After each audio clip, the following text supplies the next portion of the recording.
Our first Marvel Snap patch for 2023 is coming soon. How soon? Well, potentially today, January 4th. Ben Brode tweeted yesterday, January 3rd, except, oops, as is often the case in the software world, they did hit a last minute issue that is going to push this patch out a little bit. How long exactly? We don't know exactly. Hopefully less than a week, so by next Wednesday, it sounds like we will have a patch in Marvel Snap.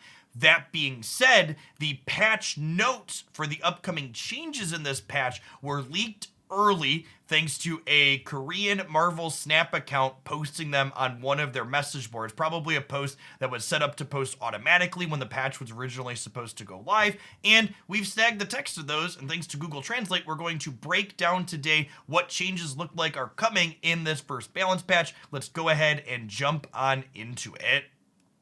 Before we get into the balance changes, remember quality of life and bug fixes coming with this patch as well. Keep in mind, as I skim over this text, this was automatically translated using Google Chrome from, I believe, Korean to English, so the grammatical and wonkiness is a result of that. To start with, we'll be able to automatically filter our favorite variants when editing our deck in collection view. Hopefully this will let us sort by variant type, such as Pixel or Dan Hip, etc. We'll have to see what that is once we get our hands on it. Next up, it looks like the animations of things will be sped up. It calls out Wong Onslaught Ironheart, but hopefully it also includes things like Mjolnir Coming to Me.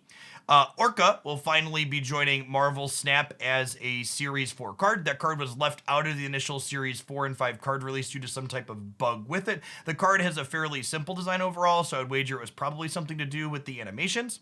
Up next, we have a note about the next collection bundle here that notably doesn't sound like it has collector's tokens in it. They're calling it a pro bundle from the translation, but it has 12,500 credits as well as boosters to upgrade 8 common cards to infinity.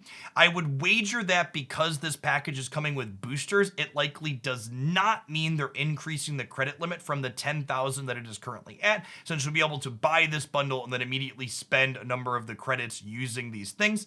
I would wager the way this is worded, it not including collector tokens means it's going to be available for players to purchase right away. It doesn't mention a gold or USD cost here, but looking at the ratios of gold to credits that you can buy in the store already, so long as this bundle costs less than 100 USD or 8,000 gold, it is a better ratio of money / USD to credits than normally buying it daily. Obviously, that still would be an incredibly expensive price tag. We'll have to wait and see exactly what it's priced at, but that is the baseline for whether or not it's worth picking up compared to buying resources in the other manner.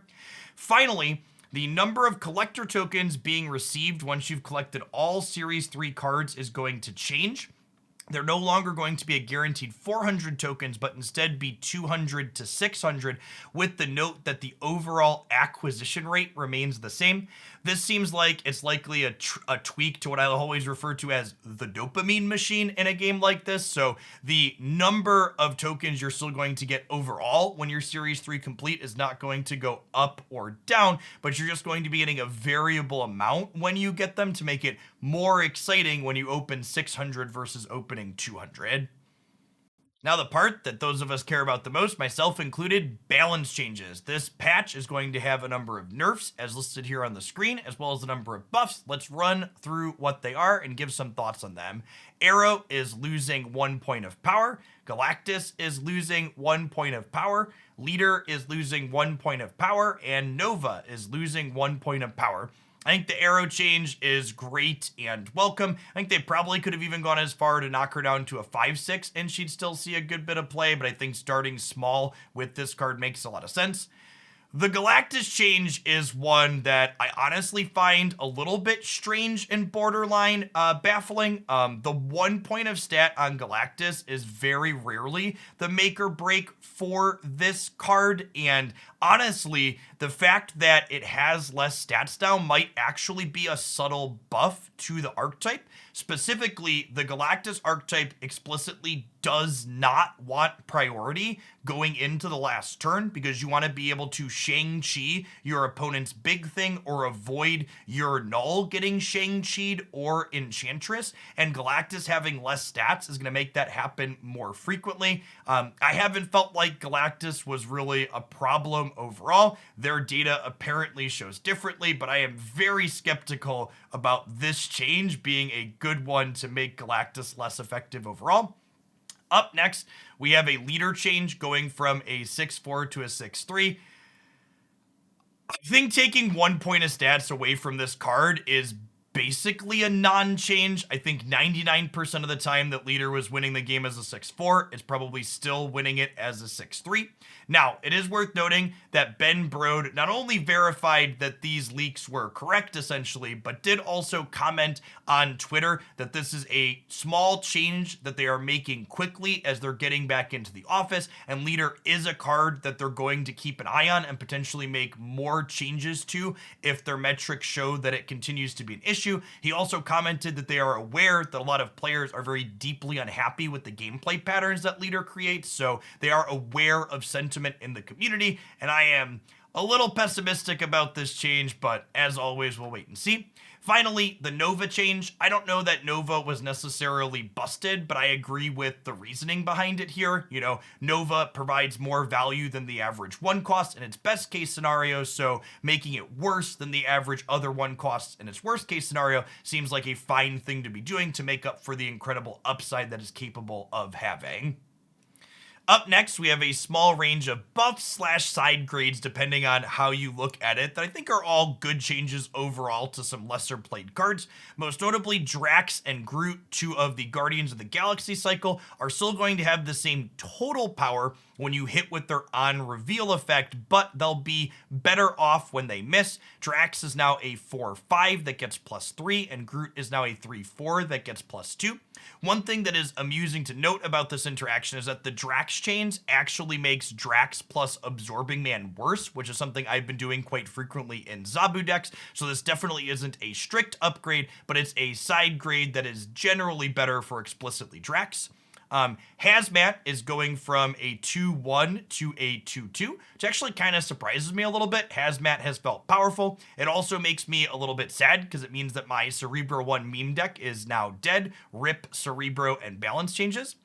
Up next, Black Cat, a 3-drop that virtually sees no play at the moment, is going from a 3-6 to a 3-7. Black Cat discards herself if she's in your hand at the end of the turn, and I think giving her a 7th point of stats could potentially make this card very playable, especially inside Silver Surfer shells. She has very explicit timing that you can play her in. You have to play her when you draw her or you lose her, but 7 stats for 3 resources is a very good rate. Maximus has a pretty big drawback, and it sees a ton of play, even if it also has a restrictive sequencing where you generally want to play it on the final turn. Finally, Nakia is getting a strict upgrade here. She is going from a 3 energy 1 power card to a 3 energy 2 power card. This means you're getting 6 points worth of stats for 3 energy out of her, which is a pretty reasonable rate, even if those stats are spread out across multiple things. So I'll be interested to see if that change is enough to make her relevant. I want to close with highlighting Ben Brode's thread on Twitter here that provides some clarity about the leader change. Explicitly, it says at the end there, we're taking a bit of power away from him now and exploring further changes for the card in the future.